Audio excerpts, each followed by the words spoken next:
Well, it's interesting because you talk to some of these people who are pro, moving or zero emissions, like you said, which is not, it's just not even possible.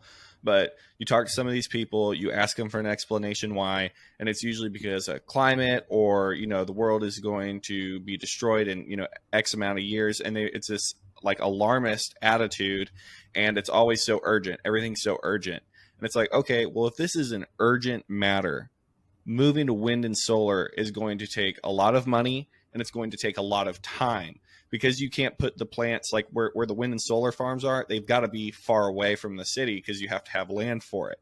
So you've got to, transport it from there all the way to the city to actually get power over there. So this takes a lot of time. It takes a lot of money and it doesn't work all the time.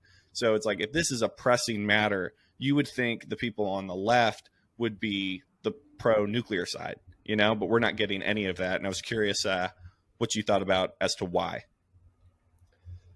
Complete and utter irrationality. There's no sense to it. The nuclear plants work fine. There's 90 odd of them running right now. They run 24/7. Their outages are planned when they have to refuel, so they know when they're not going to work, right? With wind and solar, you know for sure the solar's not going to work at night. The wind, you have no clue. How far out can we predict that? Not very far. And the same thing with clouds.